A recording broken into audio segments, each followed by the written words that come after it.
আল কোরআনে বর্ণিত একমাত্র সাহাবীর নাম হচ্ছে যায়েদ ইবনে হারেসা রাদিয়াল্লাহু আনহু।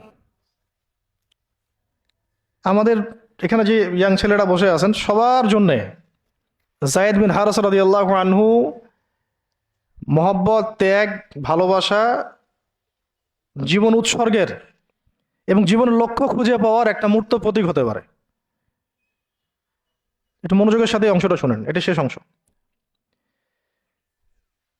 একমাত্র সাহাবী আল কোরআনে বর্ণিত যার নাম আল কোরআনে এসেছে তিনি হচ্ছেন যায়েদ বিন হারেসা রাদিয়াল্লাহু আনহু। তার বাবার নাম হারেসা। ঘটনা এমন ছিল যে ছোটবেলায় তার মা তাকে নিয়ে এক জায়গায় যাচ্ছিলেন। তো আগে তো ওই যে ডাকাতি হতো, জলদস্যুর আক্রমণ করতো না, এরকম তাঁবুর মধ্যে আক্রমণ হয়েছে এবং তার মায়ের কাছ থেকে সন্তানকে কেড়ে নিয়ে চলে গেছে। মায়ের জন্য কত কষ্টকর এটা। সন্তানের মহব্বত এটা তো বাবা মারাই বুঝবে সন্তানের প্রতি মহব্বত কাকে বলে, সন্তানকে ছেড়ে থাকার কষ্ট, এটা যারা বাবা মা হয়েছেন তারাই তো বুঝবে। তো এদিকে বাবা মা পাগল প্রায়, সন্তানকে খুঁজে পাওয়া যাচ্ছে না, আর দস্যুরা তাকে নিয়ে ওকাস বাজারে বিক্রি করে দিয়েছে। কোন বাজারে? ওকাস। এটা ছিল মক্কায় একটা বাজার, ওখানে মেলা হতো, ওকাস, ওখানে বিক্রি করে দিয়েছে। তো ঘটনাক্রমে তখন তার বয়স মাত্র কত হবে, 8 থেকে 10 বছর। ঘটনাক্রমে তাকে খরিদ করেছেন খাদিজা রাদিয়াল্লাহু আনহা। খাদিজা রাদিয়াল্লাহু আনহার আত্মীয়, খাদিজা রাদিয়াল্লাহু আনহার আত্মীয়। তখন কিন্তু নবী সাল্লাল্লাহু আলাইহি ওয়াসাল্লাম নবুয়ত পান নাই, মানে ওহী আসেনি এখনো, বিয়েও হয়নি এখনো। খাদিজা রাদিয়াল্লাহু আনহার সাথে এখনো বিয়ে হয় নাই। তো তার আত্মীয় তাকে কিনে নিয়ে আসছেন, এনে খাদিজা রাদিয়াল্লাহু আনহার খেদমতে দিয়ে দিয়েছেন। খাদিজা রাদিয়াল্লাহু আনহার সাথে যখন নবী সাল্লাল্লাহু আলাইহি ওয়াসাল্লাম বিয়ে হলো তখন তো তার বয়স 40, আর আমাদের নবী সাল্লাল্লাহু আলাইহি ওয়াসাল্লামের বয়স 25। এটা বাংলাদেশে হইলে বাংলাদেশের মানুষ মেনে নিত না, তালাক করাই ছাড়তো অনলাইনের মাধ্যমে। কথা বুঝতে পারছেন? যদিও দুজন সুখী, যদিও ধরেন দুজন সুখী একে অপরকে পেয়ে, এখন যদি আমাদের এখানে কোনো ভাই 40 বছর বয়সের কোনো মেয়েকে বিয়ে করে যার নিজের বয়স হচ্ছে 20 বা 25, তো সমাজই ওকে তালাক দেওয়া ছাড়বে, যদিও সে ওই মেয়ের সাথে সুখী। হ্যাঁ, মানে বিয়ে কেন্দ্রিক যত জাহালাত এগুলোই দূর হয় নাই সমাজ থেকে এখনো। রাসূল সাল্লাল্লাহু আলাইহি ওয়াসাল্লামের সাথে বিয়ে হলো, বিয়ে হওয়ার পরে এমন হয় না যে আপনি কাউকে বিয়ে করেছেন এবং আপনার তাকে খুব পছন্দ হয়েছে, দুজন দুজনকে বেশ সন্তুষ্ট আর কি, তেমন আপনি চান না তাকে কিছু হাদিয়া দিতে, হাদিয়া তোফা দিতে মন চাবে না? হাদিয়া দিয়ে কি আবার কেউ ফেরত নেয়? তো হাদিয়া তোফা দিতে তো মন চাবে। খাদিজা রাদিয়াল্লাহু আনহা হাদিয়া দিচ্ছেন নবী সাল্লাল্লাহু আলাইহি ওয়াসাল্লামকে যে হে মুহাম্মদ, আমার খুব প্রিয় একজন দাস আছে, আমার খুব প্রিয় একজন দাস আছে, এবং তার চেহারা দেখেই আমি বুঝতে পারি যে সে খুব বুদ্ধিমান এবং সে খুব সৎ। চেহারা দেখলে বোঝা যায় না মানুষের? চেহারা কিন্তু কথা বলে, চেহারাও কথা বলে, তবে দেখার চোখ থাকতে হবে, দেখার মতো চোখ থাকতে হবে। গুনাহের চোখ দিয়ে তো কারো চেহারা পড়ার সুযোগই নাই। যেমন আনাস রাদিয়াল্লাহু আনহু, তার জন্য নবী সাল্লাল্লাহু আলাইহি ওয়াসাল্লাম দোয়া করে দিয়েছিলেন না? তার মা দেখেই চিনে ফেলছেন যে হ্যাঁ উনি শেষ নবী, এই চেহারা কোনো মিথ্যাবাদের চেহারা না, এরকম করে কথা বলা হচ্ছে। ইয়া রাসূলুল্লাহ, আমার ছেলের জন্য দোয়া করে দেন। আব্দুল্লাহ বিন সালাম রাদিয়াল্লাহু আনহু ইহুদি ছিলেন, যখন নবীজি মদিনায় গিয়েছেন তার চেহারা দেখেই তিনি বুঝে ফেলছেন যে তিনি শেষ নবী, এই চেহারা কোনো মিথ্যাবাদী চেহারা হতে পারে না। তো ওই চোখ থাকতে হবে এবং ওই কলব থাকতে হবে পড়ার জন্যে। তো খাদিজা রাদিয়াল্লাহু আনহা হাদিয়া দিয়েছেন যে আমার খুব প্রিয় একজন দাস আছে যায়েদ। তো নবী সাল্লাল্লাহু আলাইহি ওয়াসাল্লাম এটাকে গ্রহণ করেছেন, হাদিয়া গ্রহণ করে তিনি দেখেন যায়েদ বিন হারেসা রাদিয়াল্লাহু আনহুর তাকদীরটা কেমন হলো। স্থলদস্যুদের হাত থেকে ওকাস বাজার থেকে চলে আসলো কোথায়? খাদিজা রাদিয়াল্লাহু আনহার বাসা, সেখান থেকে নবী সাল্লাল্লাহু আলাইহি ওয়াসাল্লামের সহবতে। চিন্তা করা যায়? এই তাকদীর তো ইউসুফ আলাইহিস সালামের চেয়েও কম সৌভাগ্যের না। ইউসুফ আলাইহিস সালামের কি হয়েছে? ভাইয়ের ষড়যন্ত্র, সেখান থেকে কূপ, কূপ থেকে রাজপ্রাসাদ, সেখান থেকে জেল, জেল থেকে আবার রাজপ্রাসাদ। তারপরে তো পুরো মিশরের বড় একটা অংশের রাজনৈতিক দায়িত্ব, এবং সেখান থেকেই বনু ইসরাইল পরে আবার মিশরে আসলো। প্রায় অন্য একদিন আলোচনা করবো ইনশাল্লাহ। তো এখানে যায়েদ ইবনে হারেসা রাদিয়াল্লাহু আনহার তাকদীর কেমন? অনন্য সাধারণ, এত এত চমৎকার যে এটা তো ঈর্ষণীয়। আলী রাদিয়াল্লাহু আনহু ছাড়া এমন তাকদীর তো মনে হয় আর কেউ পান নাই, যে নবী সাল্লাল্লাহু আলাইহি ওয়াসাল্লামের ঘরের মধ্যে তিনি সবসময় তার সাথে তার খেদমত করছেন। শুধু তাই না, নবী সাল্লাল্লাহু আলাইহি ওয়াসাল্লাম তাকে নিজের পুত্র বানিয়ে নিলেন। যায়েদ আমার পুত্র, যায়েদ আমার ছেলে। দাস রাখলেন না। যখন তিনি যায়েদ বিন হারেসা রাদিয়াল্লাহু আনহুকে পেলেন, সবার সামনে এলান করে দিলেন যে সে আমার দাস না, ও আমার ছেলে, যায়েদ আমার ছেলে। নবী সাল্লাল্লাহু আলাইহি ওয়াসাল্লাম বলছেন যায়েদ আমার ছেলে, বলছেন যে আমি তাকে ভালোবাসি, ও আমাকে ভালোবাসে। অথবা এক জায়গায় এভাবে আসছে যে আমি তার উত্তরাধিকারী, সে আমার উত্তরাধিকারী। যায়েদ বিন হারেসা রাদিয়াল্লাহু আনহুর লকব ছিল হিব্বু রাসূলিল্লাহ, রাসূল সাল্লাল্লাহু আলাইহি ওয়াসাল্লামের প্রিয় ভাজন, প্রিয় ভাজন। আর যায়েদ বিন হারেসা রাদিয়াল্লাহু আনহুর ছেলের নাম Osama bin Zaid, Osama bin Zaid. Zaid Zaid bin Haritha রাদিয়াল্লাহু আনহুকে একবার তিনি একটা সেনাবাহিনীর কাফেলার দায়িত্ব দিয়েছিলেন। কিছু কিছু সাহাবী একটু আপত্তি করেছিলেন, বয়স কম, আরও যোগ্য সাহাবী আছে। আবার ঠিক ওসামা বিন যায়েদ রাদিয়াল্লাহু আনহুকে যখন নবী সাল্লাল্লাহু আলাইহি ওয়াসাল্লাম শেষে একদম ইন্তেকালের কয়েকদিন আগে জুরফে একটা সেনাবাহিনীর দায়িত্ব দিয়ে পাঠিয়েছিলেন, তখনও কেউ কেউ আপত্তি তুলেছিল যে ওসামার বয়স কম, 19 বছর 20 বছর বয়স, আরো বড় বড় যোগ্য সাহাবী আছে। তখন নবী সাল্লাল্লাহু আলাইহি ওয়াসাল্লাম বলেছিলেন যে ইতিপূর্বে তোমরা যায়েদের ব্যাপারেও আপত্তি তুলেছিলে, আর আজকে তোমরা ওসামার ব্যাপারেও আপত্তি তুলছো। তোমরা জেনে রাখো, তার বাবা এবং সে, মানে যায়েদ বিন হারেসা এবং ওসামা বিন যায়েদ, এই দুজনকে আমি ভালোবাসি। এই দুজন আমার প্রিয় ভাজন, এই দুজন আমার প্রিয় ভাজন। তো যায়েদ ইবনে হারেসা রাদিয়াল্লাহু আনহু এখানে বড় হতে লাগলেন। এক পর্যায়ে তো ওহী আসলো, ইসলাম কবুল করলেন। ইসলাম কবুল করার পরে, ইসলাম কবুল করার আগে একটা ঘটনা ছিল, ওইটা ভুলে গেছিলাম, দেরি হচ্ছে কি? আচ্ছা, ইসলাম কবুল করার আগে একবার তার বাবা মা তার খোঁজ পেয়েছিলেন। হজ করতে আসছেন কিছু মানুষ মক্কায়, তখন হজমরা ছিল বিকৃত, এসে দেখছে যে এই তো যায়েদ। তো ফিরে গিয়ে তার বাবাকে খবর দিছে, যায়েদকে দেখলাম মক্কায়। তো তার বাবা আসছেন হারেসা, ঠিক আছে, এসে চিনতে পারছেন আমার ছেলে। তো মুহাম্মদ সাল্লাল্লাহু আলাইহি ওয়াসাল্লামকে বলেছেন যে আমার ছেলেকে আমি কিছু মুক্তিপণের বিনিময়ে নিয়ে যেতে চাই। তো নবী সাল্লাল্লাহু আলাইহি ওয়াসাল্লাম বলেছেন ঠিক আছে, মুক্তিপণ লাগবে না, আমি আপনাদেরকে আরো সহজ একটা অপশন দিচ্ছি। আপনার ছেলেকে ডাকি, সে যদি আপনাদের সাথে যেতে চায় তাহলে কোনো টাকা পয়সা লাগবে না, এমনি নিয়ে যাবেন। আর যদি যেতে না চায় তাহলে আমার কিছু করার নেই। তখন তার বাবার সামনে তার ছেলেকে আনা হলো, বলা হলো যে ওনাদেরকে চিনতে পারো? হ্যাঁ, উনি আমার বাবা হারেসা, উনি আমার চাচা, উনি আমার মামা, এভাবে বলছেন। তো তার বাবা বলছেন যে আমার সাথে চলো বাসায়। সরাসরি বাবাকে বলে দিলেন যে আমি আপনার সাথে যেতে পারবো না, আমি মুহাম্মদ সাল্লাল্লাহু আলাইহি ওয়াসাল্লামের সাথে থাকতে চাই। তো বাবা বলছে এ কেমন কথা? নিজের বাবার সাথে যাবা না, নিজের বাবার পরিবারে যাবা না, বাবার ঘরে যাবা না, উনি তো তোমার আপন কেউ না। যায়েদ ইবনে হারেসা রাদিয়াল্লাহু আনহু বলছেন যে আমি তার মধ্যে এমন কিছু দেখেছি যে আপনারা কেউ দেখতে পারবেন না। এটা সম্পর্ক, মহব্বত, এগুলোকে সম্পর্ক বলে, মহব্বত বলে। অথচ কেউ কাউকে চিনে না, মানে কেউ কারোর সাথে কারো রক্তের সম্পর্ক নাই।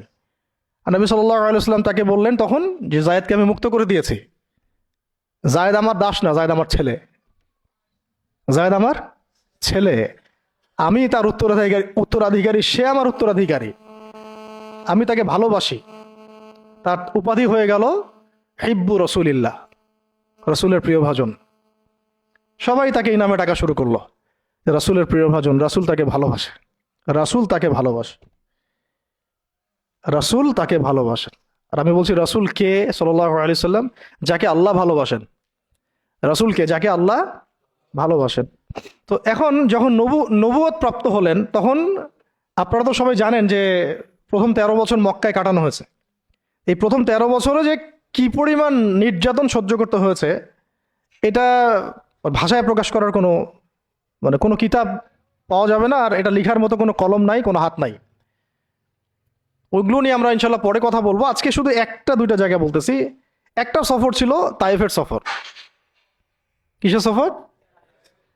এই যে হুট করে শুনলেন তাইফের সফর। তাইফের সফরের আগে 10 বছর আছে। এই 10 বছরে এত নির্মম নির্যাতন সহ্য করতে হয়েছে, যেটা তাইফ পর্যন্ত যেতে রাসূল সাল্লাল্লাহু আলাইহি ওয়াসাল্লামকে বাধ্য করেছে। মক্কার অবস্থা কোন ঠাসা, মানে অত্যাচার হতে হতে হতে হতে এমন একটা অবস্থা, সাহাবীদেরকে চোখের সামনে শহীদ করা হচ্ছে। বেলাল রাদিয়াল্লাহু আনহুকে এইভাবে নির্যাতন করা হচ্ছে। সুমাইয়া রাদিয়াল্লাহু আনহাকে মেরে ফেলা হলো, শহীদ করা হলো। গরিব সাহাবীদেরকে নির্যাতনের স্টিম রোলার চালায় দেওয়া হচ্ছে। এক পর্যায়ে বাধ্য হয়ে অনেক সাহাবী আবিসিনিয়াতে চলে গেলেন, ইথিওপিয়ায়। আবার 3 বছর নবী সাল্লাল্লাহু আলাইহি ওয়াসাল্লাম এবং বনু হাশেমকে বয়কট করা হলো, মনে আছে? একদম বয়কট করা হলো 3 বছর। গাছের ছাল পাতা খেয়ে সাহাবীরা থাকা শুরু করলেন। চতুর্দিক থেকে রাস্তা বন্ধ, সামাজিক নির্যাতন, রাজনৈতিক নির্যাতন, গালিগালাজ, আপনজনদের গীবত, তহমত, একেবারে পাথর নিক্ষিপ্ত চলতেছেই চতুর্দিক থেকে। আবু লাহাব, আবু জেহেল, আবু সুফিয়ান সবাই উঠে পড়ে লাগছে। পুরো সমাজ বিরুদ্ধে চলে গেছে। এরকম হালত বোঝার জন্যও ওইরকম সিচুয়েশন ফেস করা দরকার। এটা পড়ি আমরা তো এগুলো পড়ি, এগুলো তো আমরা বুঝি না, উপলব্ধি করতে পারি না, কারণ আমরা এই ফেজগুলো দিয়ে যাই নাই। যারা টুকটাক গিয়েছেন তারা কিছুটা আঁচ করতে পারেন। এরকম একটা অবস্থায় যখন চতুর্দিক থেকে রাস্তাটা বন্ধ মনে হচ্ছে, তখন নবী সাল্লাল্লাহু আলাইহি ওয়াসাল্লাম তায়েফে গিয়েছিলেন তায়েফের 3টা বড় বড় গোত্রকে দাওয়াত দিতে। উদ্দেশ্য হচ্ছে তায়েফবাসী যদি ইসলাম কবুল করত, তাহলে মক্কার এই কুরাইশদের বিরুদ্ধে একটা বড় সাপোর্ট পাওয়া যেত। ঠিক আছে?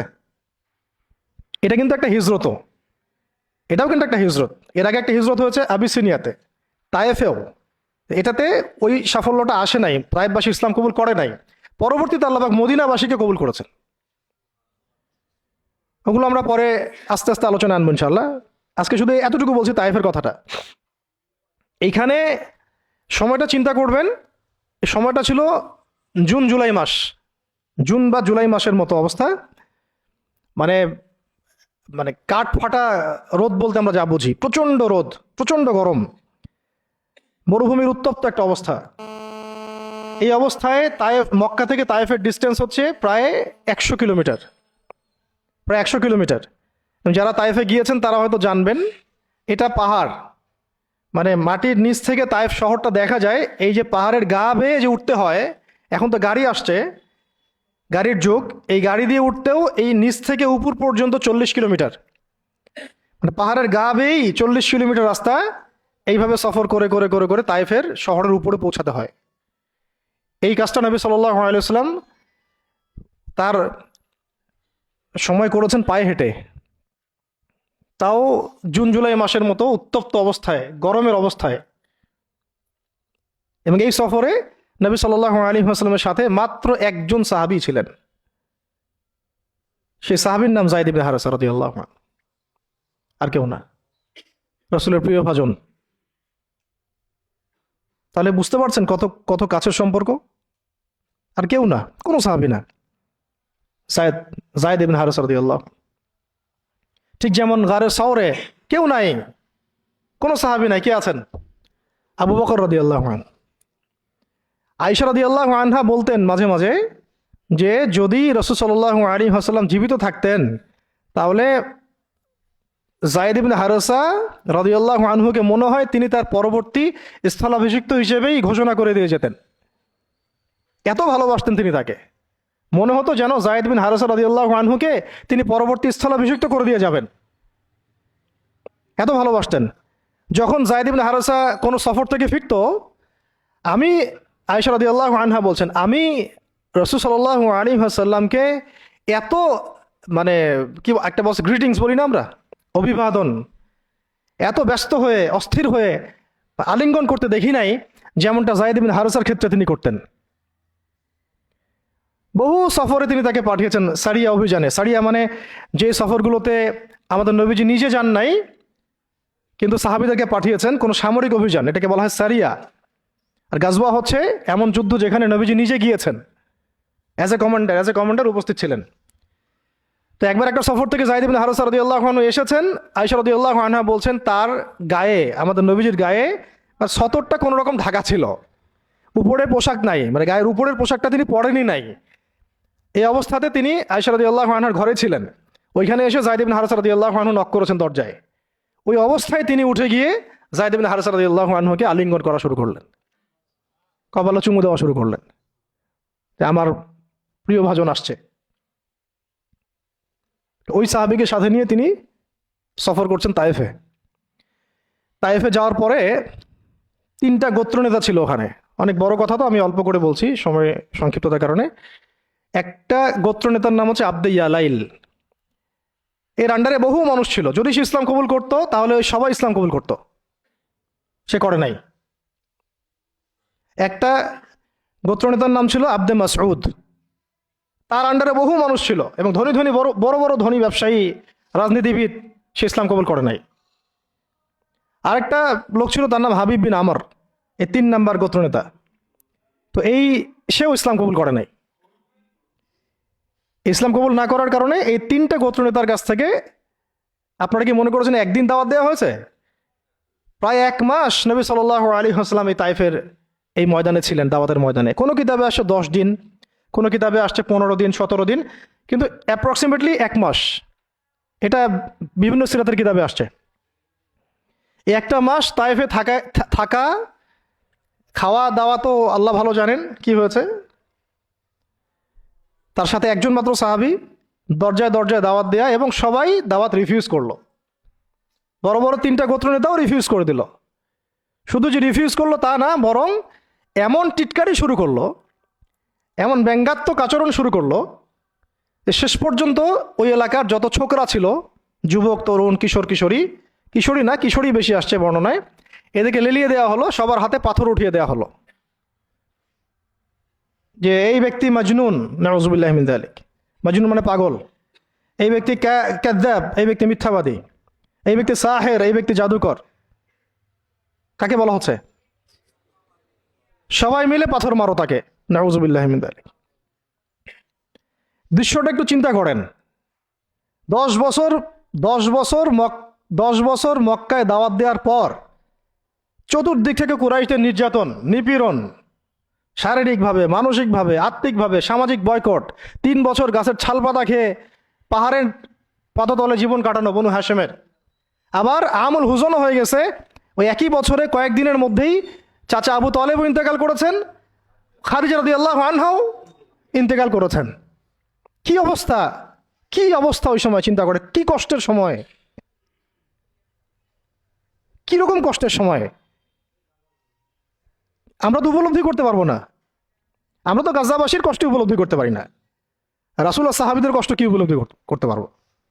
এই অবস্থায় আশার আলো নিয়ে তায়েফে যাওয়া, সেখানে গিয়ে যে 1 মাস এই মেহনত করার পর এই অবস্থা, সমস্ত ছোকরাটা পাথর মারা শুরু করলো। কি পাথর মারার সেই গতি, যেখানে পাথর মারা হয়েছে ওই জায়গা আমরা দেখে আসছি আলহামদুলিল্লাহ। কি পাথর মারার গতি, এমন পাথর মারা হচ্ছিল যে রাসূল সাল্লাল্লাহু আলাইহি ওয়াসাল্লামের মানে গায়ে লেগে রক্ত বের হতে হতে সেই রক্ত দিয়ে পায়ের যে জুতাটা আছে এই জুতাটা আটকে গেছে, এইভাবে জুতা খোলা যাচ্ছে না। রাসূলুল্লাহ সাল্লাল্লাহু আলাইহি ওয়াসাল্লাম পা থেকে জুতা খোলা যাচ্ছে না, রক্তে আটকে গেছে। আর মানুষ বলছে পাগল, মিথ্যাবাদী, হ্যাঁ, জাদুকর, জিনে আসর করছে, মানুষ বলতেছে এগুলা। রাজনৈতিক ক্ষমতা চায় মনে হয়,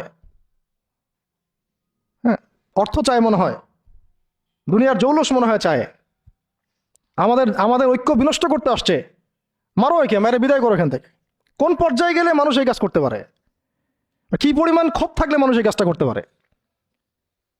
আর কার এগেনস্টে করছে? আল্লাহর প্রিয় হাবিব, যার জন্য আল্লাহ পাক ফিরদাউস রেখেছেন, মাকামে মাহমুদ রেখেছেন, যার সুপারিশ ছাড়া আমরা মনে হয় না জান্নাতে কেউ যেতে পারবো, অসম্ভব।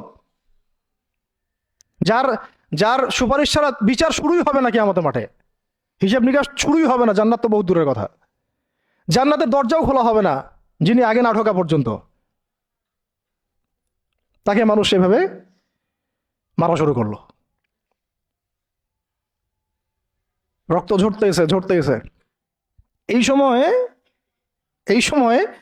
এই সাহাবী যায়েদ ইবনে হারেসা রাদিয়াল্লাহু আনহু নিজের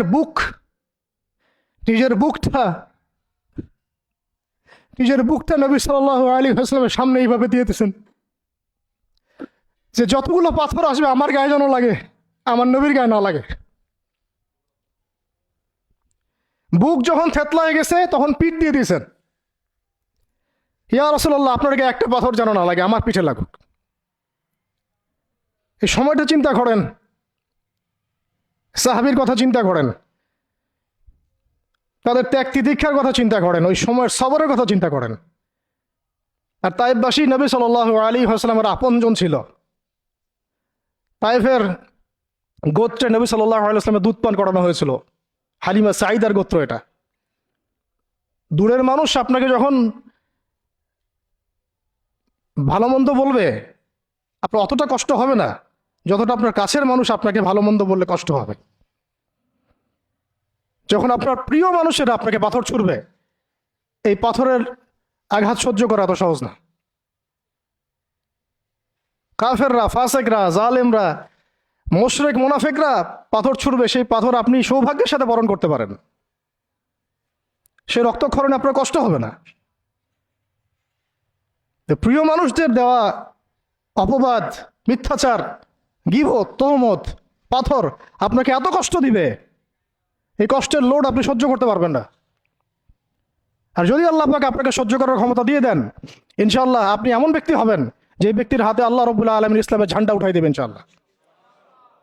এবং ইনশাআল্লাহ যাকে আল্লাহ রাব্বুল আলামিন পুরো কওমের জন্য কবুল করবেন ইনশাআল্লাহ। এবং পুরো শক্তি আপনার সামনে একদিন না একদিন পরাজয় বরণ করবেই, সময়ের ব্যাপার। যায়েদ বিন হারেসা রাদিয়াল্লাহু আনহু নিজের বুকটা এইভাবে আগলায় দিয়ে রাখছেন, আমার গায়ে লাগুক কি ইয়া রাসূলুল্লাহ, আপনার গায়ে না লাগে। আজকে আপনি যায়েদ ইবনে হারেসাকে পাবেন কোথায়? কিসের ইসলামী বিপ্লবের কথা বলি আমরা? জামা ইমারা এটা ওইটা, যায়েদ বিন হারেসারাই তো নাই। ওইরকম আখলাকের নেতাও যেমন আমরা পাই না, ওই রকম যায়েদ বিন হারেসাদের মতো আমরা মামুরও তো পাই না।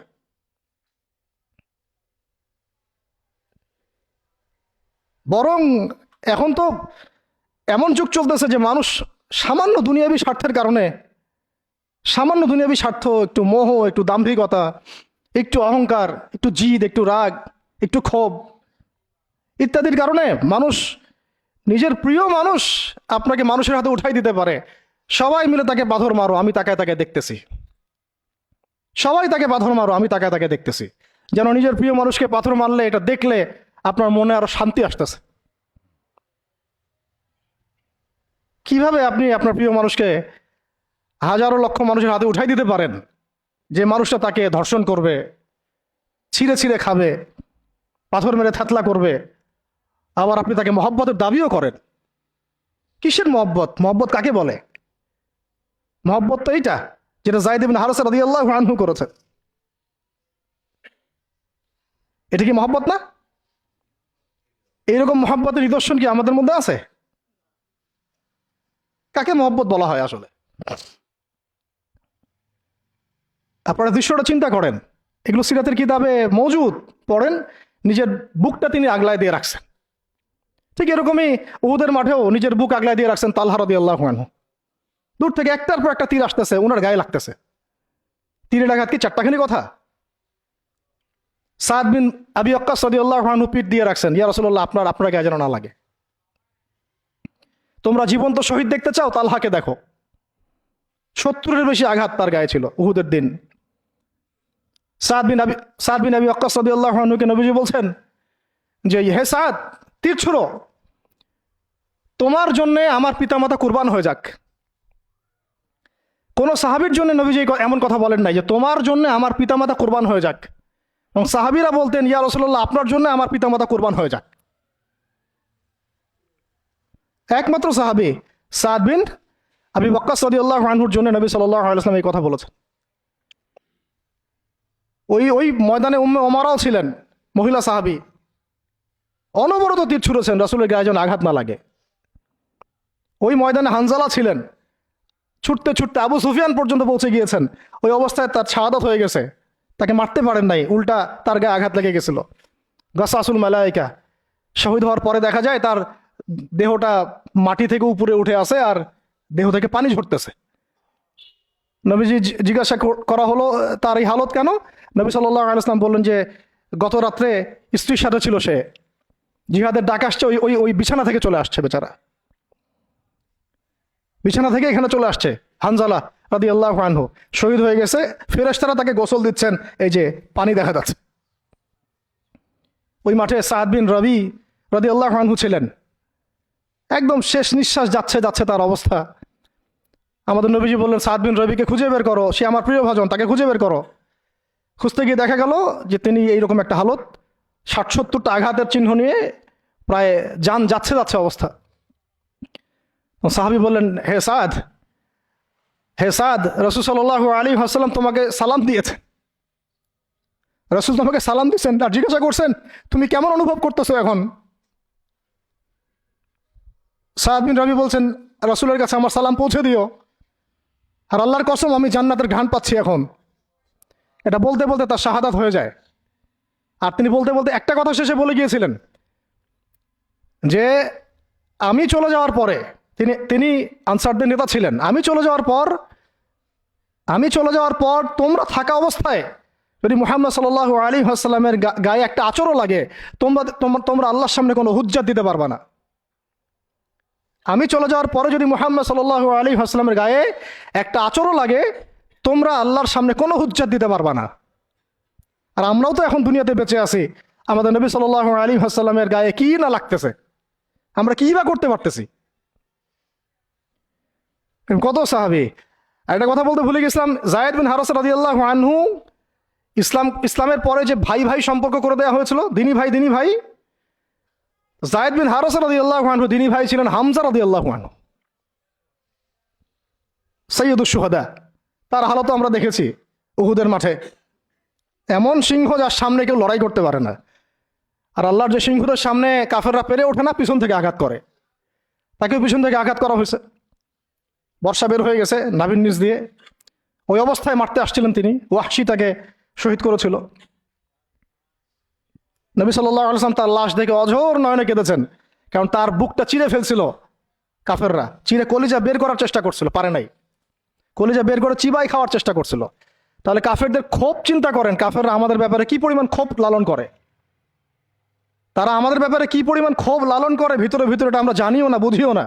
আমরা ওদের সাথে বন্ধুত্ব করতে চাই, ওদেরকে আমাদের নিজেদের আপন মনে করি, ওদের হাতে আমরা আমাদের দিনী ভাইদেরকে উঠাই দিই, বোনদেরকে উঠাই দেই, আপনজনদেরকে উঠাই দেই। হামজা রাদিয়াল্লাহু আনহুর এরকম হালত। তার দিনী ভাই ছিলেন যায়েদ বিন হারেসা রাদিয়াল্লাহু আনহু। বহু ঘটনা আছে, আমি যেটা বলতে যাচ্ছিলাম ওইখান থেকে এদিকে চলে আসছি।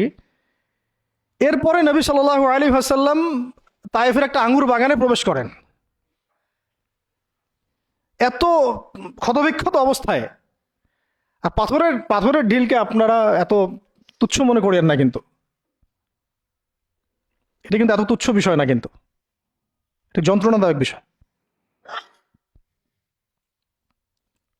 আর তার মধ্যে বললাম তার আপন মানুষ, কাছের মানুষ। আঙ্গুর বাগানে যাওয়ার পরে ওখানে আদ্দাস রাদিয়াল্লাহু আনহু, আদ্দাস নামে একজন বাগানের দেখভালকারী ছিল। এই বাগান ছিল আবার উতবা এবং শাইবার, বড় আঙ্গুর বাগান। এখানে ঘটনা ঘটে গেল, নবী সাল্লাল্লাহু আলাইহি ওয়াসাল্লাম বসে আছেন, জুতা খোলার চেষ্টা করছেন, এবং আদ্দাস তিনি এসে একটু খেজুর দিয়েছেন, মায়া লাগছে তার, আর এই লোকটাকে এইভাবে মারলো, মানুষটাকে এইভাবে মারলো। তো কিছুই চাচ্ছে না, কিছুই বলে নাই, খালি বলছে এক আল্লাহর ইবাদত করো, আর কিছু চাইছে নাকি? তো এক আল্লাহর ইবাদত করো বললো, বাস তাই বাস এইভাবে মারলো। আর মানবে না তা মারলো কেন?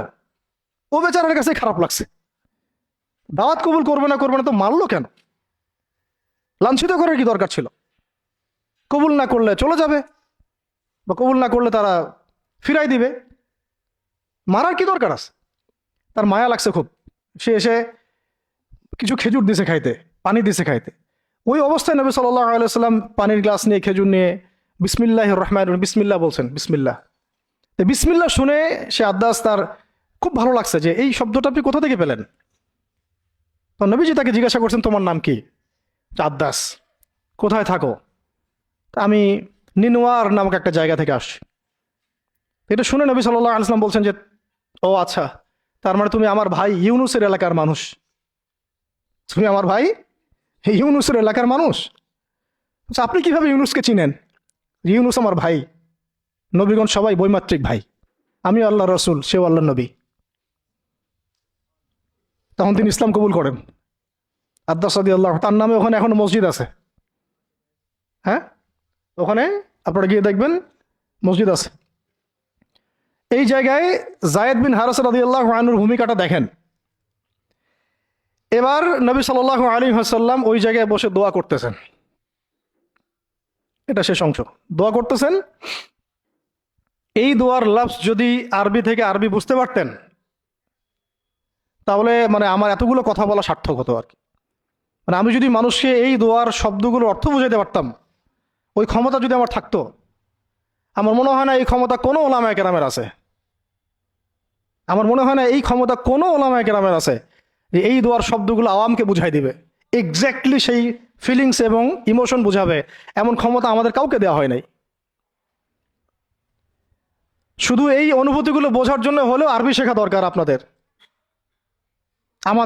আমাদের সবারই। এগুলো অনুভূতিগুলো বোঝার জন্য হলেও আমাদের আরবি শেখা দরকার। মোনাজাতে মাকবুল কিতাবেও দোয়াটা আছে।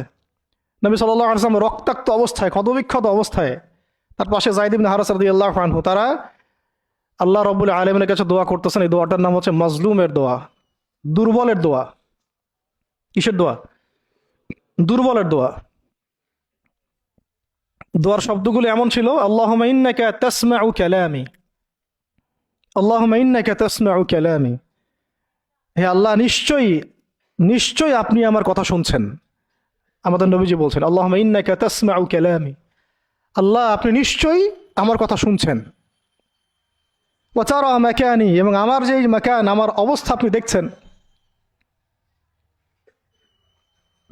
ওয়া তা'লামু সিররি ওয়া আলানিয়াতি, আল্লাহ আপনি আমার বাহিরের অবস্থাও জানেন, ভিতরের অবস্থাও জানেন।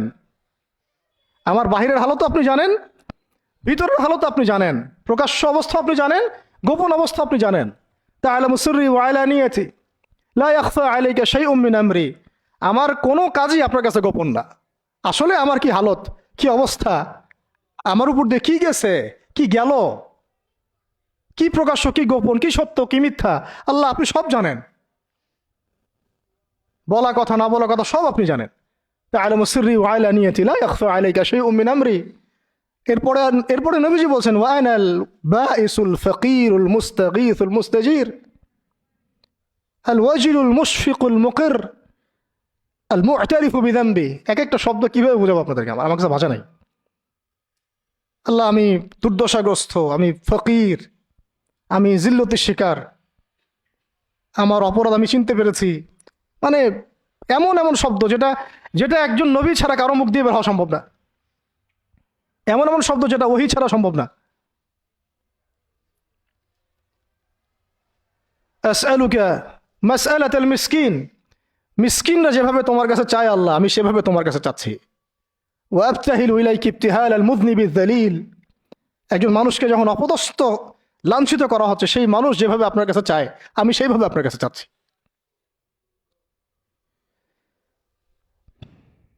আরো অনেক শব্দ আছে, মাঝখানে লাইন আছে। একটা জায়গায় আছে অনেক বড় দোয়া, আল্লাহুম্মা ইয়া খায়রাল মাসউলিন ইয়া খায়রাল মুতিন ইলাইকা আশকু দুআফা কুওয়াতি। এই অংশটা সব কিতাবেই আছে সিরাতের। আল্লাহুম্মা ইলাইকা আশকু দুআফা কুওয়াতি, আল্লাহ আমি তোমার কাছে আমার শক্তির অক্ষমতা প্রকাশ করতেছি, মানে আমার যে শক্তি নাই এখন, তাইবাসী আমার সাথে এগুলো করলো, আমার তো শক্তি নাই এখন, আমার এই শক্তির অক্ষমতা আল্লাহ আমি তোমার কাছে প্রকাশ করতেছি।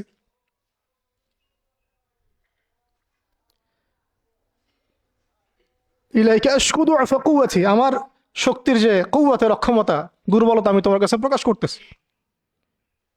ওয়া কিল্লাতা হিলাতি ওয়া কিল্লাতা হিলাতি, এই যে সহনশীলতা, এই সয়ে নেওয়ার যে ক্ষমতার যে ঘাটতি, এগুলো আমি তোমার কাছে পেশ করতেছি। ওয়াহাওয়ানি আলান নাস ওয়াহাওয়ানি আলান নাস, আর এই যে পুরো মানুষ, তায়েফের পুরো মানুষ আমার সাথে যা করলো, তাদের সাথে লড়াই করার যে আমার অক্ষমতা, বা তাদেরকে বুঝানোর যে অক্ষমতা আমার, তাদেরকে যে আমি বুঝাতে পারতেছি না, এটা যে আমার অক্ষমতা, এই হালত আমি তোমার কাছে পেশ করতেছি। আল্লাহুম্মা ইলাইকা আশকু দুআফা কুওয়াতি ওয়া কিল্লাতা হিলাতি ওয়া হাওয়ানি আলান নাস। কি শব্দ! বলছি ইলা মান তাকিলুনি, আল্লাহুম্মা ইলা মান তাকিলুনি, আল্লাহ তুমি আমাকে কাদের হাতে ন্যস্ত করলা, আল্লাহ তুমি আমাকে কাদের হাতে ন্যস্ত করলা। ইলা আদুইন বাঈদিন ইয়াতাহাজ্জামুনি, আমাকে ঘর থেকে এত দূরে এনে, সেই মক্কা থেকে কত দূরে, আমাকে ঘর থেকে এত দূরে নিয়ে এসে আল্লাহ তুমি তোমার শত্রুদের হাতে আমাকে ন্যস্ত করলা। ইয়াতাহাজ্জামুনি, যারা চতুর্দিক থেকে আমাকে পাথর মারতেছে।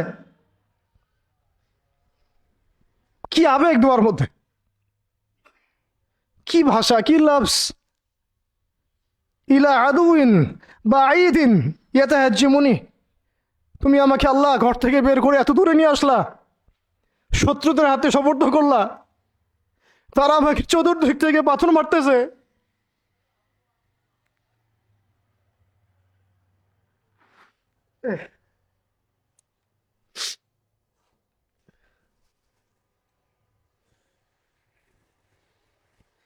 আম্মি লা করিবিন মাল্লাকতাহু আমরি, পরে নবীজি বলছেন আম্মি লা করিব, নাকি আমাকে কাছের মানুষদের হাতে নিয়ে আসছো আল্লাহ, আল্লাহ তুমি কি আমাকে কাছের মানুষদের হাতে উঠাই দিছ? মাল্লাকতাহু আমরি, যারা আমার ভালো মন্দের কাজের মালিক হয়ে গেছে। এইভাবে দোয়া করতে লাগলেন নবী সাল্লাল্লাহু আলাইহি ওয়াসাল্লাম। যায়েদ বিন হারিস রাদিয়াল্লাহু আনহু শামিল আছেন এখানে। তারপরে নবীজি বলছেন ইল্লাম তাকুন সাখিতুন আলাই ফালা উবালি, আল্লাহ এত কিছুর পরে যদি তুমি আমার প্রতি অসন্তুষ্ট না হও, আমার কিছুই যায় আসে না। আল্লাহ এত কিছু হয়ে গেল, এরপরে যদি তুমি আমার উপর অসন্তুষ্ট না হও, অন্তত আমার কিছুই যায় আসে না। আলহামদুলিল্লাহ। ইল্লাম তাকুন সাখিতুন আলাই ফালা উবালি, তুমি যদি আমার উপর আল্লাহ অসন্তুষ্ট না হও, তোমার কাছে আমি ঠিক থাকতে পারি, তোমার কাছে আমার অবস্থান ঠিক থাকে আল্লাহ, ফালা উবালি, আমি এসবের কোনো কিছুর পরোয়া করি না। কিভাবে বুঝবেন এই ভাষা শব্দগুলো? ঠিক এইরকম শব্দেই দোয়া করেছিলেন খুবাইব রাদিয়াল্লাহু আনহু, যখন তাকে শুলে চড়ানো হবে, এবং তিনি তখন, শুলদণ্ড অনেক কঠিন, জীবন্ত একটা মানুষকে মেরে ফেলা, পিছন দিক থেকে লোহা আছে না, এগুলো এগুলো প্রবেশ করিয়ে মাথা দিয়ে বের করে দেয়। শুলদণ্ড, খুবাইব বিন আদি রাদিয়াল্লাহু আনহুকে শুল দেওয়া হয়েছে। এটা রাজির ঘটনা, সিরাতে পড়বেন, রাজির ঘটনা। ট্র্যাপে ফেলে হত্যা করা হয়েছে। যখন তাকে শুলে দেওয়া হচ্ছে, তখন তাকে বলা হয়েছে যে তোমার জায়গায় যদি মুহাম্মদকে হত্যা করা হয়, তুমি কি খুশি হবা? তোমাকে ছেড়ে দিয়ে যদি মুহাম্মদকে হত্যা করা হয়? বলছেন যে আমার জায়গায় মুহাম্মদকে হত্যা করা তো দূরের কথা, সাল্লাল্লাহু আলাইহি ওয়াসাল্লাম, তার একটা লোম বাঁকা হোক আমি সেটাও চাই না, সেটাও সহ্য করতে পারবো না।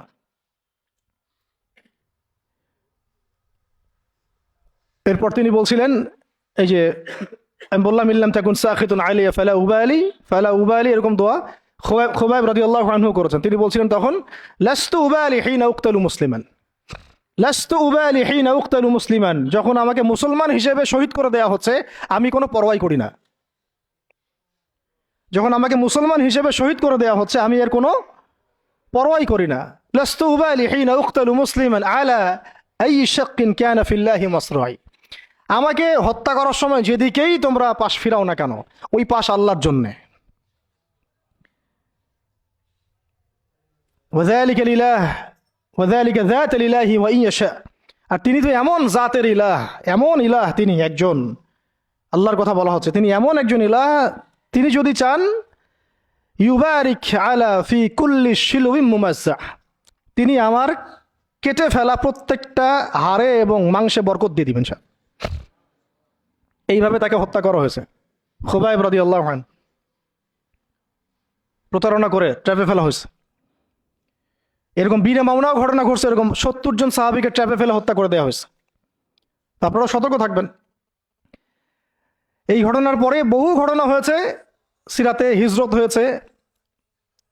উম্মে আইমান একজন সাহাবী ছিলেন, কি নাম, নবী সাল্লাল্লাহু আলাইহি ওয়াসাল্লামের অনেক প্রিয় ভজন। তিনি নবী সাল্লাল্লাহু আলাইহি ওয়াসাল্লামকে ভরণ পোষণ মানে লালন পালন করেছেন, কিন্তু তিনি দেখতে কালো ছিলেন। খুব সুন্দরী নারী যেমন এমন না, ঠিক আছে। তিনিও ওই দাসের শ্রেণীর মধ্যেই ছিলেন। তাকে তো সবাই সচরাচর বিয়ে করতে যাচ্ছে না। নবী সাল্লাল্লাহু আলাইহি ওয়াসাল্লাম বলেছিলেন একবার যে তোমাদের মধ্যে কেউ আসো জান্নাতের একটা মেয়েকে বিয়ে করবা? তোমাদের মধ্যে কি এমন কেউ আসো যে জান্নাতি একটা মেয়েকে বিয়ে করবা? উম্মে আইমান, হ্যাঁ আমার প্রিয় ভজন উম্মে আইমান, উনি তো এমন সাহাবী ছিলেন, নবী সাল্লাল্লাহু আলাইহি ওয়াসাল্লাম সম্মানার্থে তার সম্মানার্থে চাদরও বিছাই দিছে। উম্মে আইমান, আমি একটু ভুল হইতে পারি জায়গাটা, আপনারা একটু দেখে নিয়েন। তো নবী সাল্লাল্লাহু আলাইহি ওয়াসাল্লাম যখন উম্মে আইমানের কথা বলেছেন তখন অনেকেই দাঁড়ায় নাই বিয়ে করার জন্যে। তো যায়েদ বিন হারেসা রাদিয়াল্লাহু আনহু দাঁড়িয়েছেন যে আমি বিয়ে করবো। যায়েদ বিন হারেসা রাদিয়াল্লাহু আনহু নবী সাল্লাল্লাহু আলাইহি ওয়াসাল্লামের এই আদেশ পালনার্থে একজন জান্নাতি নারীকে বিয়ে করেছেন, উম্মে আইমান, এবং তার গর্ভ থেকেই সন্তান জন্ম নিয়েছে উসামা বিন যায়েদ।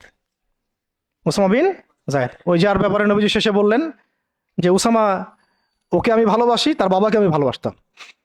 আরও একটা ঘটনা আছে, উসামা বিন যায়েদ রাদিয়াল্লাহু আনহুকে যখন আবু বকর রাদিয়াল্লাহু আনহু আবার মিশনে পাঠাচ্ছিলেন, কোন মিশনটা যেটা অসমাপ্ত ছিল, নবী সাল্লাল্লাহু আলাইহি ওয়াসাল্লামের ইন্তেকালের সময় ও মিশনটা থেকে তারা ফিরে আসেন। পরে আবু বকর রাদিয়াল্লাহু আনহু আবার এই জায়েশ পাঠান জুরফ নামক জায়গায় রোমানদের এগেনস্টে। তো তখন কিছু কিছু সাহাবী আপত্তি তুলছিলেন। তখন আবু বকর রাদিয়াল্লাহু আনহু বলছিলেন যে সাকিলাতকা উম্মুকা ইবনুল খাত্তাব, হে ওমর তোমার মা তোমাকে হারায় ফেলুক। ওমর রাদিয়াল্লাহু আনহু বলছিলেন যে একটু ভেবে দেখেন, আরো বড় বড় সাহাবীরা আছেন, আনসারী সাহাবীরা আছেন। তখন আবু বকর রাদিয়াল্লাহু আনহু বলছেন যে ইস্তা'মালাহু রাসূলুল্লাহ, তাকে আল্লাহ রাসূল সাল্লাল্লাহু আলাইহি ওয়াসাল্লাম দায়িত্ব দিয়ে গিয়েছিলেন। ওয়া আনতা তা'মুরুনি আন আনজিহা, আর আনজিহু, আর তুমি আমাকে আদেশ করতেছো যে আমি তাকে স্থলাভিষিক্ত করব? তুমি ফিরে যাও, প্রস্তুতি গ্রহণ করো, সাহাবীদেরকে বলো প্রস্তুতি নিতে, তার ওসামার জাইশে যাবে। তো সে হচ্ছে ওসামা বিন যায়েদ রাদিয়াল্লাহু আনহু, আসছেন উম্মে আইমান রাদিয়াল্লাহু আনহার গর্ভ থেকে, জান্নাতি নারী। তো জান্নাতি নারীর জন্য রূপ সৌন্দর্য শর্ত না, জান্নাতি নারীর জন্য কি শর্ত না, রূপ সৌন্দর্য শর্ত না, তাকওয়া ঈমান এগুলো শর্ত। এরকম বিয়েও তিনি করেছেন নবী সাল্লাল্লাহু আলাইহি ওয়াসাল্লামের পছন্দ মতো। আবার তিনি জাইনাব বিনতে জাহাশ রাদিয়াল্লাহু আনহাকেও বিয়ে করেছিলেন। জাইনাব বিনতে জাহাশ রাদিয়াল্লাহু আনহাকে বিয়ে করেছিলেন, কিন্তু একটু শেষ করে দিচ্ছি, 5 মিনিট, একটু ধৈর্য ধরেন। জাইনাব বিনতে জাহাশ রাদিয়াল্লাহু আনহাকে তিনি বিয়ে করেছিলেন, এটাও নবী সাল্লাল্লাহু আলাইহি ওয়াসাল্লামেরই তত্ত্বাবধানে হয়েছিল। নবী সাল্লাল্লাহু আলাইহি ওয়াসাল্লাম জাইনাব বিনতে জাহাশ রাদিয়াল্লাহু আনহাকে বলেছিলেন যে যায়েদকে বিয়ে করো, যায়েদ আমার অনেক প্রিয় ভাজন। আর জাইনাব বিনতে জাহাশ রাদিয়াল্লাহু আনহা আল্লাহর নবীর ফুফাতো বোন ছিলেন, যে বোনকে বিয়ে দিয়েছেন যায়েদ বিন হারেসা রাদিয়াল্লাহু আনহুর সাথে। কিন্তু দাম্পত্য জীবনে মানে স্টেবিলিটি ছিল না, দাম্পত্য জীবনে একদম নির্ঝঞ্ঝাট ছিল না জীবনটা, একটু সমস্যা হচ্ছিল। কারণ যায়েদ রাদিয়াল্লাহু আনহু গোত্রগতভাবে কি ছিলেন, দাস, আরবের ট্রেডিশন অনুযায়ী বলছি আর কি, গোত্রগত হবে নিচু গোত্রের, ওই ওই সেন্সে আর কি, আমরা ইসলামের সেন্সে কথা বলছি না, আরবের ওই যে প্রচলিত যে একটা প্রথা ছিল ওই সেন্সে। আর জাইনাব বিনতে জাহাশ রাদিয়াল্লাহু আনহা উচ্চ বংশের, তা আন্ডারস্ট্যান্ডিংয়ে একটু প্রবলেম হতে পারে, হচ্ছিল এটা। ভুলেও কখনো কোনো সাহাবী সম্পর্কে সমালোচনা করবেন না, এটা আমাদের আহলুস সুন্নাহ ওয়াল জামাআর আকীদা উসুল নয়। কোনো সাহাবী সম্পর্কে না, সাহাবীদের মধ্যে যা হয় হয়ে যাক, যুদ্ধও যদি হয়ে যায় তবুও সমালোচনা করা যাবে না, এই আকীদা যেন ঠিক থাকে। যারাই সাহাবীদের সমালোচনা করে তারা আহলুস সুন্নাহ ওয়াল জামাআতের আকীদা থেকে সরে গেছে। তো এখানে সাহাবীদের কোনো সমালোচনার সুযোগ নাই, কিন্তু দাম্পত্য জীবনে মনোমালিন্য হচ্ছিল, এটা খুব স্বাভাবিক বিষয়। বহু সাহাবীর জীবনে এমন অনেক ঘটনাই ঘটেছে, একাধিক বিয়ে, একাধিক তালাক, একাধিক অনেক কিছু হয়েছে। এটা মানুষ হতে পারে, কখনো ভ্যালিড কারণ থাকতে পারে, কখনো মানুষ শয়তানের প্ররোচনা থাকতে পারে, কখনো জিন শয়তানের প্ররোচনা থাকতে পারে, কখনো আরো অন্য কিছু হতে পারে। তো যাই হোক, এখন তালাক তালাক হয়ে গেছে। যায়েদ বিন হারিসা রাদিয়াল্লাহু আনহু জাইনাব বিনতে জাহাশ রাদিয়াল্লাহু আনহাকে তালাক দিয়ে দিয়েছে। এরপরে নবী সাল্লাল্লাহু আলাইহি ওয়াসাল্লাম বিয়ে করেছেন জাইনাব বিনতে জাহাশ রাদিয়াল্লাহু আনহাকে। এইটা নিয়ে আরবের মধ্যে একটু কথা ছড়াছড়ি হচ্ছিল যে পালক পুত্রের স্ত্রীকে বিয়ে করেছে, আরবের মানুষ এটা নিয়ে কানাঘোষা করছিল আর কি। তখন আল্লাহ রাব্বুল আলামিন আয়াত নাজিল করেছিলেন, সূরা আহজাবের মধ্যে আছে যে মুহাম্মদ সাল্লাল্লাহু আলাইহি ওয়াসাল্লাম তোমাদের মধ্যে কোনো পুরুষের পিতা নন, মা কানা মুহাম্মাদুন আবা আহাদিম মির রিজালিকুম ওয়ালাকিন রাসূলুল্লাহি ওয়া খাতামান নবিয়্যিন। আর এই সূরার মধ্যেই মনে হয় 37 নম্বর আয়াতে, 36 বা 37 নম্বর আয়াতের দিকে যায়েদ রাদিয়াল্লাহু আনহুর এই ঘটনা আছে। যখন যায়েদ তালাক দিল, তুমি চক্ষু লজ্জা করলে, মানুষকে লজ্জা করলে, কিন্তু আল্লাহ রাব্বুল আলামিন বিধানদাতা, তিনি বিধান দিলেন যে পালক পুত্রের বিষয়টা আরবরা যেভাবে ডিল করে সেটা আল্লাহ রাব্বুল আলামিনের ওহী নয় বা আল্লাহ পাকের বিধান নয়। এটা বিস্তারিত পড়তে পারবেন। তো এটাও একটা ঘটনা ঘটে গিয়েছিল। এরপর শেষ কথা হলো, শেষ যেটা পয়েন্ট সেটা হচ্ছে এরপরে অষ্টম হিজরতের অষ্টম বছর একটা বিশাল ঘটনা ঘটে গেল যে একজন সাহাবী, তার নাম হারিস বিন উমাইয়া, নাম কি? হারিস বিন উমাইয়া। তাকে নবী সাল্লাল্লাহু আলাইহি ওয়াসাল্লাম চিঠি দিয়েছেন, একটা চিঠি দিয়ে, শেষ অংশ, চিঠি দিয়ে তিনি পাঠিয়েছেন, যাও গাসসান নামক জায়গায় যাও। কোথায়? গাসসান। এটা জর্ডান আছে না, জর্ডান, এই জর্ডানের একটা জায়গা হলো গাসসান। এই গাসসান নামক জায়গায় যাও, সেখানে একজন গভর্নর আছে, তার নাম সুরাহাবিল। কি নাম? তাকে পত্রটা দিবা, দিয়ে ইসলাম কবুল করতে বলবা। তো হারিস বিন উমাইয়া রাদিয়াল্লাহু আনহু গিয়েছেন। এবার এরা এত বেশি উদ্ধত ছিল, সাহাবীকে ধরে হত্যা করে দিয়েছে। নাউজুবিল্লাহ। তিনি কিন্তু রাষ্ট্রদূতকে হত্যা করা জঘন্য অপরাধ, এমনিতেই অপরাধ, তার মধ্যে রাসূলের রাষ্ট্রদূত সাহাবী, তিনি, তাকে এভাবে হত্যা করে দেয়া হলো। কয়জন সাহাবীকে হত্যা করলো? কয়জন? এর আগে আমি একটা ঘটনা বলছিলাম না, বনু কাইনুকার ঘটনা। একজন নারী সাহাবীকে টিস করেছিল, আরেকজন সাহাবী প্রতিবাদ করেছিলেন, সেই সাহাবীকে মেরে ফেলা হয়, হত্যা করা হয়, শহীদ করা হয়। নবী সাল্লাল্লাহু আলাইহি ওয়াসাল্লাম পুরা বনু কাইনুকার সাথে যুদ্ধ করেছেন। এখানেও দেখেন একজন সাহাবী হারিস বিন উমাইয়া রাদিয়াল্লাহু আনহুকে হত্যা করা হলো।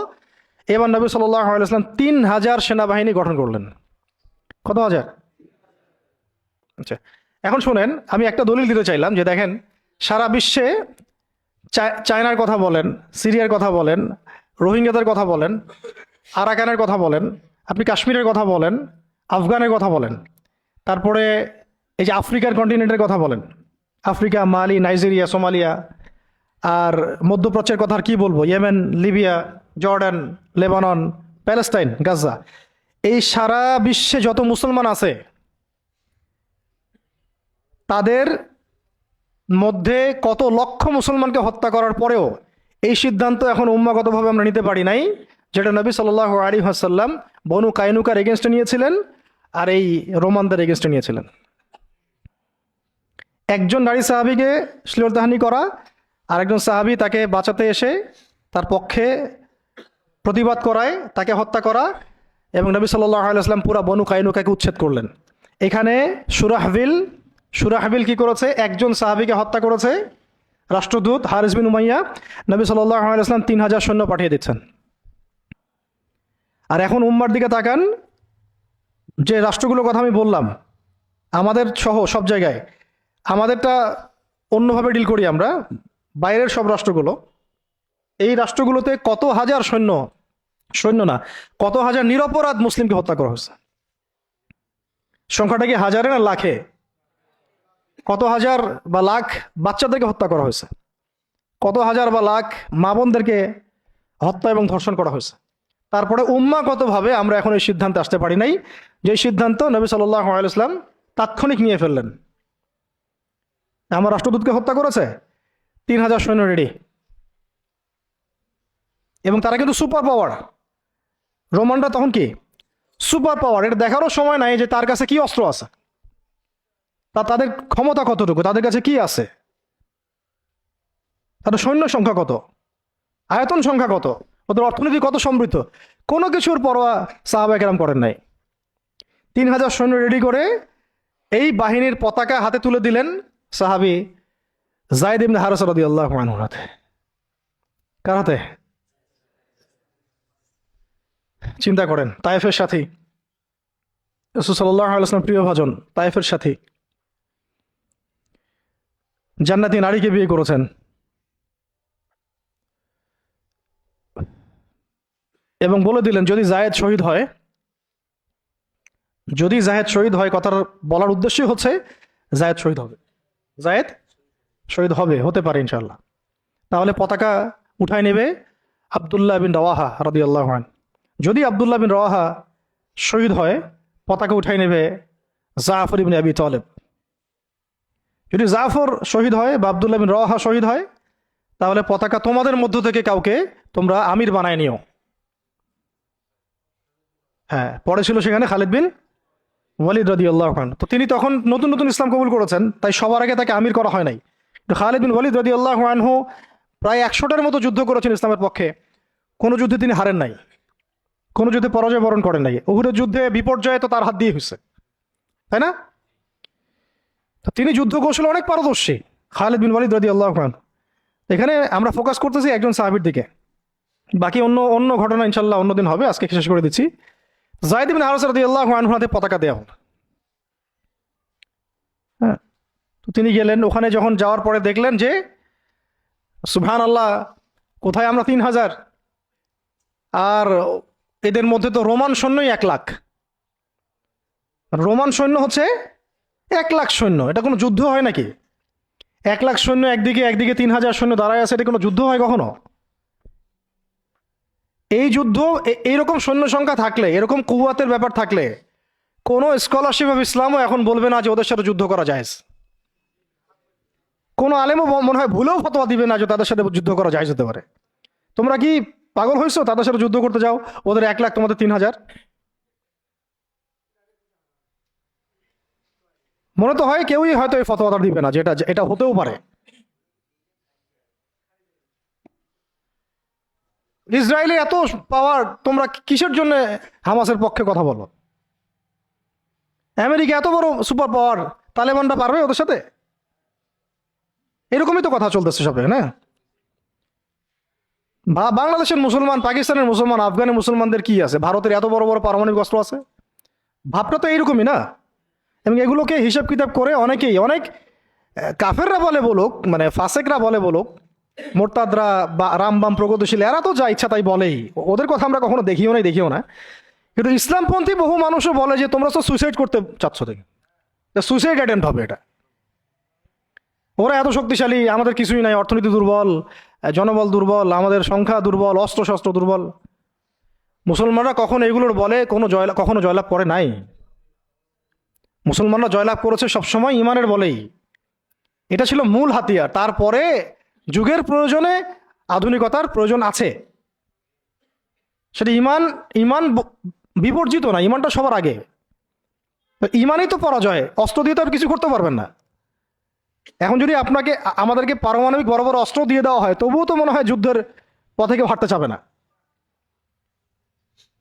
জিহাদের পথে কেউ হাঁটতে চাবে না, বলবে যে এটা তো সুইসাইড অ্যাটেম্প্ট হবে। ওরা তো, ন্যাটো তো এতগুলো দেশের সমন্বয় গঠিত,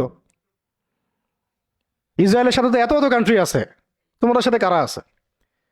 ইসরায়েলের সাথে এত বড় বড় কান্ট্রি তো আছেই, 50টা, 60টা, 70টা।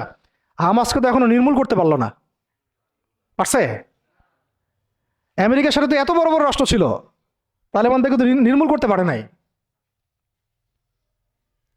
তো মিসাল তো এখনো দেখা যায় পৃথিবীর বুকে। তো জাতিগতভাবে আমরা ওই জায়গায় হাঁটতেই পারি নাই, ওই ওই পথে আমরা হাঁটতে পারি নাই। শুধু দাওয়াত দিয়ে সারা বিশ্বে খিলাফা কায়েম হবে না। যারা বলে দাওয়াতই একমাত্র মেহনত, শুধুমাত্র দাওয়াত দিয়ে সারা বিশ্বে খিলাফা কায়েম হবে না, ইসলামী ইমারা কায়েম হবে না। আপনারা 100 বছর দাওয়াত দিতে থাকেন, ইমারা কায়েম হবে না। শুধু দাওয়াত দিয়ে রাসূল সাল্লাল্লাহু আলাইহি ওয়াসাল্লাম একেবারে আরব আজম এইটা জয় করেন নাই। দাওয়াতের সাথে জিহাদও ছিল। হ্যাঁ, এটা আলাদা আলোচনা যে এটা শর্ত কি হবে, প্রস্তুতি কি হবে, উসুল কি হবে, এটা আলোচনা করতে চাইলে আলোচনা হতে পারে। আলোচনার তো জায়গায় রাখেন নাই আপনারা, সব তো বন্ধ, তো দরজাই বন্ধ। বরং এগুলো নিয়ে যারাই 2-4টা কথা বলছে ওরা তো শেষ, সমাজই ওদেরকে মেনে নেয় নাই। ইসলামপন্থী ভাই বোনরাই মেনে নেয় নাই, কাফেররা মানা তো বহুত দূরের কথা। কাফেররা তাদের মাথার দাম নির্ধারণ করছে আর কি। কিন্তু আস্তে আস্তে বিশ্ব এদিকে যাবেই, আমরা চাই আর না চাই, আমরা চাই আর না চাই, ওয়ার্ল্ড এদিকে যাবে, আখিরুজ্জামান এদিকেই যেতে থাকবে। তো আল্লাহ পাক আমাদের নসিবে যদি এটা থাকে এবং আমাদের উপরে যদি এটা কোনো না কোনোভাবে অবধারিত হয়ে যায়, আল্লাহ পাক আমাদেরকে কুওয়াতের সাথে অংশ নেওয়ার তৌফিক দেন। এবং সব দিক থেকে, আধ্যাত্মিকভাবে, ইমানের দিক থেকে, আমলের দিক থেকে, আখলাকের দিক থেকে, সমাজের দিক থেকে, জ্ঞানের দিক থেকে আল্লাহ পাক ওই রকম চেতনা এবং প্রস্তুতি আমাদের মনের মধ্যে দান করে দেন। প্রস্তুতি তো আগে মনের বিষয়। তো শেষ করতেছি, এবার এই যায়েদ ইবনে হারেসা রাদিয়াল্লাহু আনহু এখানে আলোচনা হচ্ছে, আমরা কি যুদ্ধ কালকে করব, নাকি মদিনা থেকে সৈন্য পাঠাতে বলবো, নাকি আমরা অন্য কোনো পথে যাব, নাকি ব্যাকফুটে যাব, নাকি পত্র পাঠাবো রাসূলকে জানাবো বিষয়টা। তো দেখা গেল পরের দিন সৈন্য 1 লাখ না, সৈন্য 2 লাখ সৈন্য, আরো গাসসানি গোত্রের বিভিন্ন জায়গা থেকে আরবরা আসছে, আরো 1 লাখ। এবার ফতোয়া কোন জায়গায় যাইতো আমরা হইলে? ফতোয়া যাইতো একটা জায়গায়, এখান থেকে পালাই হিজরত করো, এখান থেকে পালাই হিজরত। তোমরা কি জানো না নিজের জান বাঁচানো ফরজ? আর সুবহানাল্লাহ, এমন একটা ব্যাপার জানেন, শয়তানও কোরআন হাদিস থেকে দলিল দিতে পারে। হ্যাঁ, আমার অভিজ্ঞতা থেকে আমি দেখছি, আমার অভিজ্ঞতা থেকেও দেখছি একটা, যে একজনকে বলা হচ্ছিল যে এটা না আপনার আমার মাঝে চুক্তি হয়েছে। হ্যাঁ, তো এই চুক্তি মানতে আপনার অসুবিধা কোথায়? সে বলতেছে যে এই চুক্তি যখন হয়েছে তখন আমি বুঝতে পারি নাই যে কোনটা ঠিক কোনটা বেঠিক। এখন বুঝতে পারছি যে এটা ঠিক ছিল না, আর হাদিসে আছে মুমিন এক গর্তে যেন 2 বার না যায়। আমাকে হাদিস দিয়ে দলিল দিয়ে দিল, কি বুঝলেন? তো এমন একটা অবস্থা যে দলিল কোরআন হাদিস থেকে এখন মনে হয় শয়তানও দিতে পারে। আল্লাহ পাক আমাদেরকে হেফাজত করেন। তো আলেমদের সংস্পর্শে থাকতে হয় এই কারণেই, তাহলে আমরা বুঝতে পারবো না যে আসলে কোনটা পরিশুদ্ধ দলিল, গ্রহণযোগ্য দলিল। শেষ কথা হচ্ছে, এবার দেখা গেল 2 লাখ সৈন্য, এখানে আলোচনা হচ্ছে যুদ্ধ হবে কি হবে না। একজন সাহাবী আব্দুল্লাহ বিন রওয়াহা, যিনি কমান্ডার ছিলেন পরে, তিনি বললেন যে তিনি এমন একটা জ্বালাময়ী বক্তব্য দিলেন, ওই বক্তব্য শুনে সাহাবায়ে কেরাম একদম ডিটারমাইন্ড হয়ে গেলেন যে কালকে যুদ্ধ হবে। আমরা চিঠিও পাঠাচ্ছি না, আমরা ফিরেও যাচ্ছি না, মদিনা থেকে আমরা ব্যাকআপ, আমাদের সৈন্য দরকার নেই। বিশাল বক্তব্য ছিল, এটা সিরাতের কিতাবে আছে, শুধু এতটুকু বলতেছি। উনি 2টা লাইন বলেছেন স্পেশালি। একটা হলো যে, হে আমার ভাইরা, আমরা কি উদ্দেশ্যে বাসা থেকে বের হয়েছি আজকে? আমরা কি অর্জনে বের হই নাই? সাহাবীরা বলছেন হ্যাঁ। যদি আমরা কালকে যুদ্ধ করি এবং শহীদ হই, তাহলে আমরা জান্নাতে হুর ইনদের সাথে আমাদের মঞ্জিল, আমাদের বাসস্থান ইনশাআল্লাহ অবধারিত হয়ে যাবে। আর যদি আমরা গাজী হই, তাহলে আমরা সারা জীবন আল্লাহর কাছে সম্মানিত থাকব। আর যদি আমাদের দেহকে কেটে দ্বিখণ্ডিত করে ফেলা হয়, তো এটার জন্যই তো আমরা বাসা থেকে বের হয়েছি। এরকম কয়েকটা কথা উনি বললেন, অল্প কথা। কোনো সাহাবী আর দ্বিতীয় কোনো বাক্য ব্যয় করলেন না। ঠিক আছে, কালকে যুদ্ধ হবে। এমন রক্তক্ষয়ী যুদ্ধ হয়েছে এই 2 লাখের এগেনস্টে 3,000 নিয়ে। সৈন্যদেরকে এমনভাবে বিন্যাস করেছেন সাহাবায়ে কেরাম যে ওদের চোখে মনে হচ্ছিল যে মুসলিমরা অনেক, মুসলিমরা মনে হয় অনেক। খালিদ বিন ওয়ালিদ রাদিয়াল্লাহু আনহু বলছেন যে ওই দিন শুধু আমার হাতেই 9টা তরোয়াল ভেঙে গেছে। মানে কাফেরদেরকে মারতে মারতে মারতে মারতে এমন একটা অবস্থা হয়েছে আমার, যে আমার 9টা তরোয়াল ভেঙেই গেছে। তাহলে কতজন কাফেরকে তিনি জাহান্নামে পাঠাইছেন সেটা আপনারা চিন্তা করেন। শেষে ছোট নাকি একটা ইয়েমেনের চাকু ছিল, ওই ছোট একটা চাকু দিয়ে আমি যুদ্ধ করছি। এটা বলছেন কে? খালিদ বিন ওয়ালিদ রাদিয়াল্লাহু আনহু। প্রথমে পতাকা যায়েদ বিন হারেসা রাদিয়াল্লাহু আনহুর হাতে ছিল। ওনার ঘোড়া উনি ছুটিয়েছেন, শত্রু বাহিনীর যে এই সারিগুলো কাতারগুলো এটাকে ভেদ করে সামনে চলে গেছেন। তার যতগুলো আঘাত সবগুলো দেহের সামনের দিকে বেশি, পিছনের দিকে নাই। মানে পিছন থেকে আক্রমণ করতে তাকে পারতেছে না। আর যে মানুষ তায়েফের বুকে পাথর নিয়ে এখানে আসছেন, যে মানুষের জীবনে এত চড়াই উতরাই চলে গেছে, এবং যে মানুষ তার প্রিয়তমাকেও ছাড়তে হলো, সেই মানুষের জন্য শাহাদাতের চেয়ে সৌভাগ্যের আর কি হতে পারে, আর কাঙ্ক্ষিত আর কি হতে পারে? দুনিয়া তো তার দেখা শেষ, দুনিয়া তো তার দেখা শেষ। তিনি তো এখন চাচ্ছেন জান্নাতে যেতে। এই মাঠ থেকে যেন তিনি ফিরতেই চাচ্ছেন না। আর যেহেতু নবী সাল্লাল্লাহু আলাইহি ওয়াসাল্লাম বলেছেন যদি যায়েদ শহীদ হয় তাহলে তুমি পতাকা নিও, তো তিনি তো জানেন তিনি আর ফিরবেন না। আর কোনো সাহাবী ফেরার জন্য কখনো ময়দানে যান নাই। তো তিনি সেখানে শহীদ হয়ে যান। তার গায়ে প্রায় 50টা আঘাতের চিহ্ন ছিল।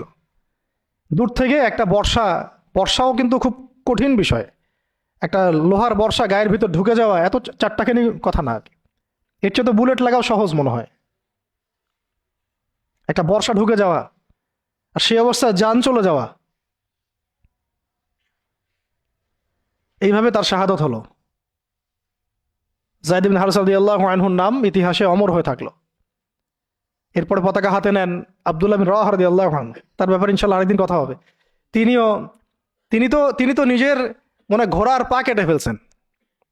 তিনি এবং জাফর ইবনে আবি তালিব রাদিয়াল্লাহু আনহু তারা ঘোড়ার পা কেটে ফেলছেন, যাতে ঘোড়ায় চড়ে পালিয়ে যাওয়ার কোনো সুযোগ চিন্তাও মাথায় না আসে।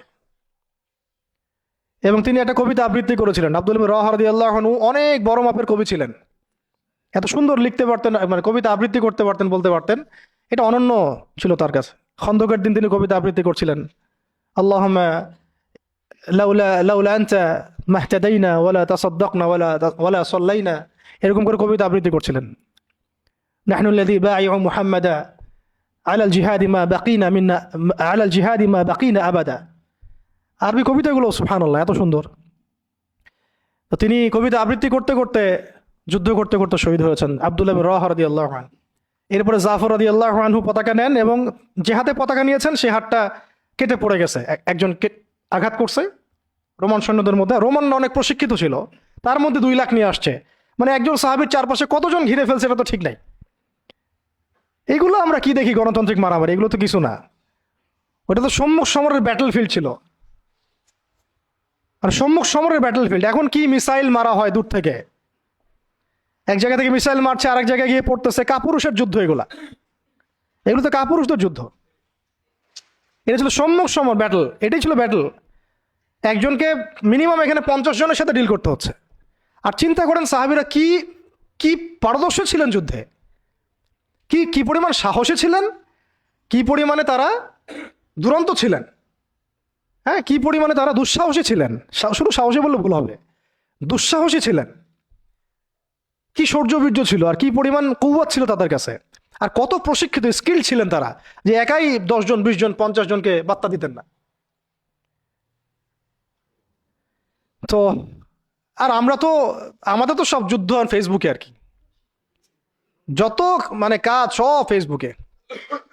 অর্থাৎ বাস্তবিকভাবে কিন্তু দেখবেন যে 1 জন 2 জনের সাথেও ফাইট করার মতো হয়তো ওই ক্যাপাবিলিটিও নাই। ওর চেয়ে দেখা যায় কাফেররা অনেক শক্তিশালী হয়ে বসে আছে। তো এগুলো আবেগ ছাড়তে হবে, বাস্তববাদী হতে হবে। ঈমান আমল তাকওয়ার সাথে সব ধরনের প্রিপারেশন যেটাকে আমরা বলি এদাদ, শারীরিক মানসিক সব দিক থেকে প্রস্তুতির দরকার আছে। আর এটা মুসলিম রাষ্ট্রের সেনাবাহিনীর কাজ, মুসলিম রাষ্ট্রের সেনাবাহিনী, অন্যান্য ফোর্সদেরও কাজ এগুলা। তাদেরকে তো এইসব চেতনা কখনো মনে শোনানোই হয় নাই। যা শুনে তারা হয়তো সেটা ব্যক্তিগতভাবে তারা শোনে। সিস্টেম তো এরকম না, সিস্টেম তো তাদেরকে এইসব জাজবায় কখনো উদ্বুদ্ধই করবে না যে আপনারা একটা ভালো প্রফেশনে আছেন, যদি এই প্রফেশনের দিক থেকে অনেস্ট থাকতে পারেন, সৎ থাকতে পারেন, আল্লাহর জন্য যুদ্ধ করতে পারেন, শহীদ হয়ে যাবেন। এটা কি বলা হয়? বরং বলা হয় আমার জাতিসংঘের মিশনে যান, ওখানে গেলে টাকা পাবেন। আর ওই মিশন কাফেরদের পক্ষে, মুসলমানদের বিরুদ্ধে মুসলমানকে লাগায় দেয়, রাখে ওদের ভাড়াটে সৈন্য হিসেবে কাজ করায়। আমাদের শক্তি তারা নিচ্ছে, আমাদের জনবল নিচ্ছে, নিয়ে আমাদের এগেনস্টেই প্রয়োগ করতেছে। আল্লাহ পাক আমাদের ভাইদেরকে বুঝ দেন। ইনশাল্লাহ ভাইরাও বুঝবে একদিন না একদিন। এই বুঝ ঠেকা রাখা যাবে না। এই হেদায়েত, এই বুঝ, এই আলোগুলো কেউ ঠেকা রাখতে পারবে না। আল্লাহ দিল থেকে দিলে ছড়াই দিবেন ইনশাল্লাহ। কোনো কিছু করে কোনো লাভ হবে না, মানে কোনো কিছু করেই কোনো লাভ হবে না। কাউকে দমায় দেওয়া, থামায় দেওয়া, কোনো জাতিগোষ্ঠীকে নির্মূল করা, রাজনৈতিক আগ্রাসন, অর্থনৈতিক স্যাংশন, কিছু করে লাভ হবে না। এই আলো এবং এই জজবা, এই আগুন দিল থেকে দিলে আল্লাহ জ্বালাই দিবেন ইনশাআল্লাহ। এটা জাস্ট সময়ের ব্যাপার, শুধু সময়ের ব্যাপার এগুলা। শেষমেশ আরেকটা হাতে যখন পতাকা নিয়েছেন তিনি, এই হাতটাও কেটে পড়ে গেছে। ওই অবস্থা চিন্তা করেন, তখন তিনি বুকের সাথে পতাকাটাকে এভাবে জড়ায় ধরে রাখছে। কে? জাফর ইবনে আবি তালিব রাদিয়াল্লাহু আনহু। ব্যাস, তারপরে কাফের কয়েকজন এসে তাকে দ্বিখণ্ডিত করে ফেলে। জর্ডানে এখনো তাদের রওজা, কবর এখনো আছে, তাদের কবর এখনো ওখানেই আছে, মোতার প্রান্তরেই আছে। এইভাবে মুসলিমদের মধ্যে শহীদ হয়েছে মাত্র 12 জন সাহাবী। মাত্র 12 জন সাহাবী শহীদ হয়েছেন এই যুদ্ধে, মোতার যুদ্ধে। আর আমি তো বললাম খালিদ বিন ওয়ালিদ রাদিয়াল্লাহু আনহু একাই 9টা তরোয়াল ভাঙছেন। এরপরে পতাকা হাতে নেন খালিদ ইবনুল ওয়ালিদ রাদিয়াল্লাহু আনহু, এবং তিনি এমনভাবে সাহাবীদেরকে ফাংশন করেছেন যে যুদ্ধও করছেন, আবার ব্যাকফুটেও আসছেন, আবার সামনে যান, আবার পিছনে আসেন, সামনে সৈন্য পিছনে, পিছনের সৈন্য সামনে, ডানেরটা বামে, বামেরটা ডানে। ওরা হকচকায় গেছে, মনে করছে যে মনে হয় অনেক ফোর্স মনে হয় পিছন থেকে আসতেছে। আর আল্লাহ পাকের সাহায্য তো আছেই, ফেরেশতা নাজিল করে আল্লাহ সাহায্য করেন। ওদের মনে আল্লাহ ত্রাস সৃষ্টি করে দিয়েছেন, ভয়ে। আল্লাহ পাক কাফেরদের মনে ভয় সৃষ্টি করে দিয়েছেন। তো ওরা আর সামনে আসার সাহস পায় নাই। আস্তে আস্তে এই বাহিনী পিছাতে পিছাতে পিছাতে পিছাতে মদিনা পর্যন্ত চলে আসছে। মুতার বিশাল ঘটনা, মুতার যুদ্ধ।